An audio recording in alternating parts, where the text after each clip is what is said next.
Great day, peace and blessings. This medicine man, I'm back at it. Today we are talking about self-reflection, man. We're going to talk about self-reflection and using magic as self-reflection. All right, Capricorn, how you doing? We're talking about using magic to correct issues in your life and to use it as a self-reflective tool to be able to see the things that's taking place and see the things that's unfolding in your life. You see? So one of the things that we need to do when we start to reflect, and we use magic as a source of empowerment by self-reflection. Because in order for us to manifest things out into nature, in order for us to manifest a specific objective for ourselves or a specific objective for others, it becomes a necessity for us to be able to reflect on ourselves. Because who we are, the energy levels that we vibrate into the universe, is what attracts to us. So when you look at the things that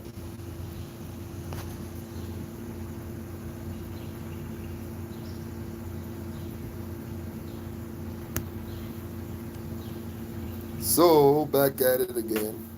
When we look at the things that we are attracted to and the things that attract themselves to us, it's only a reflection of the inner universe that's going on inside of us. Our inner universe. This inner universe that takes place about inside of us is only going to project outside of us what's going on. So yes, if you have a lot of chaos going on inside of you, you're going to attract a lot of chaotic elements, a lot of chaotic people towards you. That's basically a simple description of the law of attraction. Now, one of the ways that we deal with ourselves when we reflect, and let's go back a bit, when we reflect, we self-reflect. And how do we protect ourselves from energies that's coming at us all the time? One of the ways of protecting ourselves from energies that come at us all the time is the old people remedy. Enchanted jewelry is one of the methods. We see the popular new trend with everybody using enchanted jewelry now, but it's actually an old technique, an old practice that a lot of old people used to use. You remember when your grandma used to have that huge green necklace with all kind of different stones in it, and she would have all the different kind of jewelry that had special meanings to her. You see what I'm saying?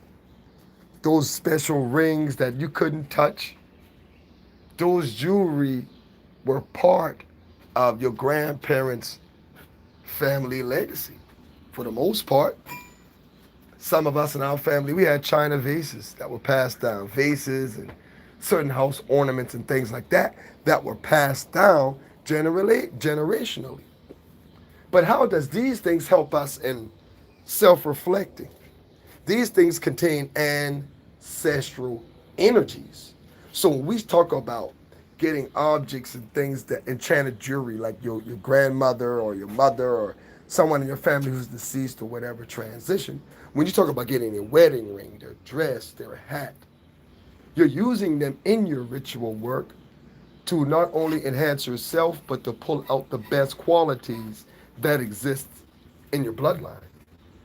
And that's just one technique, a way of doing it. Wearing enchanted jewelry gives you a high level of protection. So when you connect your enchanted jewelry with your ancestral energy, what happens is it gives you a stronger level of protection. The next thing is enchanted clothing. When you're reflecting on yourself, you want to be able to create the magnetic field around yourself, that vibration around yourself, that vibration around your body that's actually going to be conducive to helping you and helping to build your life. So you want to play with the right energies. So part of that is we learn what? We learn about the colors. We learn about the color spectrum. We learn about light. And we learn about these spectrums. Why? Because these spectrums of light affects the energy field in which we're currently in. So by changing clothes, now we wonder why. Why do certain religious people wear all white? Why do certain religious people at certain religious events they wear all black? Why? It's because of the energies that the color spectrums create. Black is absorbent, white is reflective. Now, everybody has a different frequency within their own bodies. So when we put clothing onto our skin, every item of clothing and the color within that clothing reacts differently to the magnetic field that we create. So by washing your clothes, per se, washing your clothes and certain chemicals, certain items, certain ingredients, certain formula. Like you may say, you know what, I want to have an opening week this week. So an idea to having an opening week is, what would you do? Okay, get you some fresh grass, maybe some lemongrass. Get you some El Camino, some road opening herbs, some road opening roots. Use your road opening powder. Use your road opening oil and put it into the detergent. Mix it with your washing detergent, you know? And once you mix it with your washing powder detergent, what do you have there? Consecrated, and what do you have there? A formula. You just put together a formula for washing your clothes. So now when you wash your clothes, what are you doing? You're washing them, hanging them out to dry, and you're enchanting them.